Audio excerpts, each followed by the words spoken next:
Assalamualaikum warahmatullahi wabarakatuh. Sahabat sekalian, malam ini kita bersama Bendung PP Ansor sebagai inisiator dari sebuah ide yang genuine, Nahdlatul Tujar Fest, gitu ya Bang, di perhelatan 1 abad Nahdlatul Ulama. Nah, ini yang menjadi pertanyaan menarik, kenapa gagasannya Nahdlatul Tujar Fest? Baik, terima kasih sahabat-sahabat seluruh Indonesia. Jadi sebenarnya ini sederhana gagasannya, bahwa kegiatan Nahdlatul Tujar Fest ini adalah bagian atau unit daripada acara besar yang namanya 1 abad NU. Kenapa kemudian dinamakan ini? Satu, kita ingin mengembalikan memori orang soal sejarah sebelum lahirnya NU berdiri. Yang kedua, agar kemudian menjadi penasaran juga bagi banyak orang lalu melihat dan mencari apa sih Nahdlatul Tujar itu. Iya. Nah, ketika orang mencari, kita berharap ada satu pelajaran bahwa memang ada satu hal yang menjadi agenda besar kita, yaitu bagaimana abad kedua ini kita berupaya dengan sekeras mungkin kerja-kerja untuk kebangkitan ekonomi NU, melakukan inovasi bisnis dan teknologi, sehingga betul-betul pada abad kedua ini warga NU bisa lebih sejahtera, lebih berdikari, dan lebih mandiri. Ini tantangan yang terbesar. Makanya kemudian dalam festival Tujar ini yang kita tampilkan, selain produk-produk UMKM, juga produk-produk inovasi hasil warga NU. Jadi kalau melihat dari stand, jadi tepatnya dari pintu GOR 9, seberangnya, ini ada 14 produk inovasi, dari mulai teknologi, motor listrik, dan segala macam. Berharap bahwa ini bisa menjadi pandangan yang menyenangkan.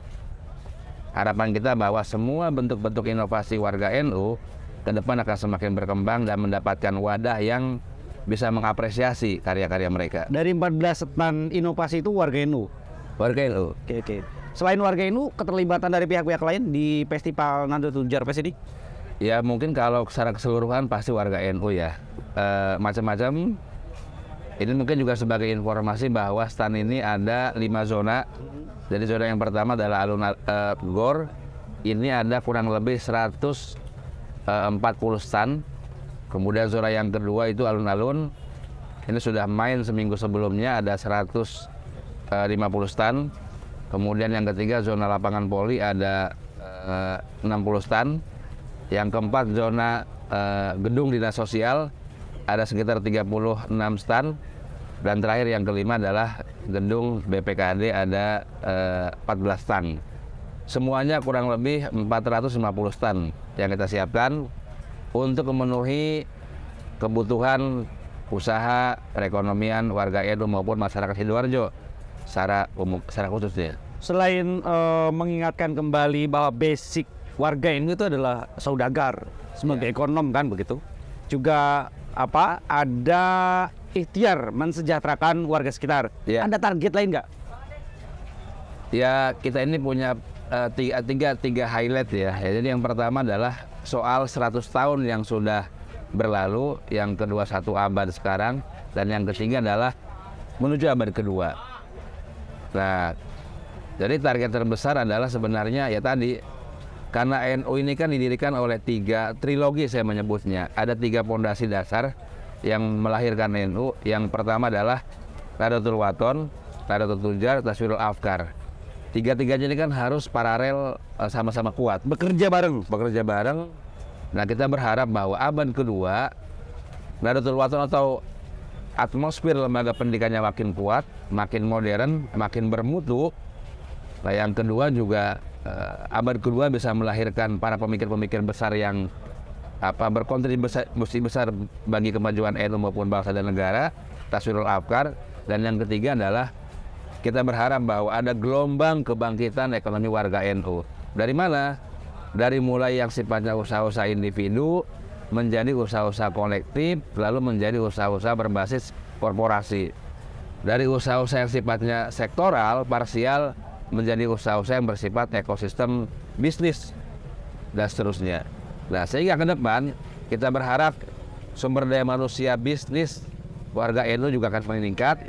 Tapi juga jangan lupa mutu produk juga semakin meningkat. Kenapa? Karena persaingan ke depan semakin ketat.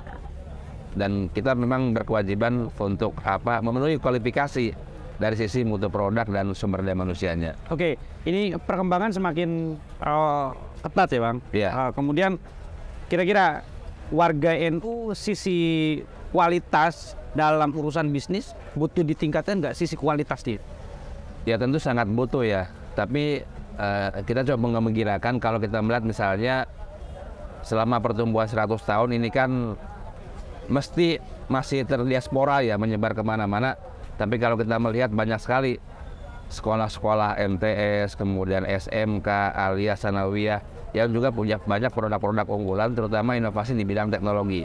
Hanya memang problem kita yang paling utama adalah bagaimana ini mengintegrasikan hulu sampai hilirnya, dari mulai manajemen bahan baku, manajemen rantai pasoknya, sampai kemudian manajemen end usernya, sehingga antara divisi produksi, kemudian divisi pengolahan, sampai bagaimana cara menjualnya itu juga terkoneksi. Yeah. Itu PR besar kita ya. Tentu di tengahnya bagaimana ke depan dari sisi pembiayaan, manajemen itu juga kita benahi semuanya. Nah, ini tentu ada gelombang partisipasi secara organik dari seluruh warga NU bahwa memang PR soal ekonomi ini bukan hanya menjadi PR organisasi, tapi PR masing-masing individu dan kelompok-kelompok yang sudah melakukan berbisnis atau berekonomi selama ini. Oke, Abang, pertanyaan terakhir. Abang ini doktor manajemen bisnis gitu ya? Ya. Nah, sebagai tokoh besar hari ini di Ansor, kira-kira dalam 50 tahun ke depan Abang punya desain nggak? Terlalu kecil bagi diri saya untuk mendesain sebuah gerakan, tapi ini kan kerja-kerja besar organisasi ya. Bagi saya semua sudah berkiprah, semua bisa berbuat apapun. Saya hanya bisa mengajak. Dan tentu kalau secara pribadi mungkin melakukan hal-hal yang kecil, yuk kita bergerak bersama, yuk kita tumbuh bersama, kita saling berkolaborasi, saling menginovasi, dan saling membantu sehingga kemudian semua bisa berdaya saing. Gitu. Oke, closing statement terakhir untuk semua kader agar mandiri secara ekonomi dan mandiri secara lembaga. Abang. Ya, closing terakhir adalah satu abad NU ini harus kita jadikan momentum selain perayaan juga momentum kesiapan diri kita menyambut masa depan yang lebih yang lebih kompetitif, yang lebih gemilang. Kita bangun sumber daya manusia yang berkembang luar biasa. Kenapa? Karena sebenarnya kalau kita berbicara ada bonus demografi, hari ini di NU terjadi bonus demografi yang luar biasa. Nah, PR terbesar kita bagaimana mengelola potensi anak-anak muda yang bergerak di mana-mana untuk kita integrasikan, kita kembangkan, kolaborasikan. Kita yakin bahwa ketika 2045 kita akan menemukan momentumnya, mendapatkan generasi emas dari kader-kader potensial Nahdlatul Ulama. Itu. Baik, terima kasih Abang. Oke. Baik, sahabat sekalian, begitu diskusi ringan kita dengan Bendung PP Ansor dari peringatan 1 abad NU liputan khusus Nahdlatul Tujar Fest. Assalamualaikum warahmatullahi wabarakatuh. Salam warahmatullahi wabarakatuh. Subhanallah.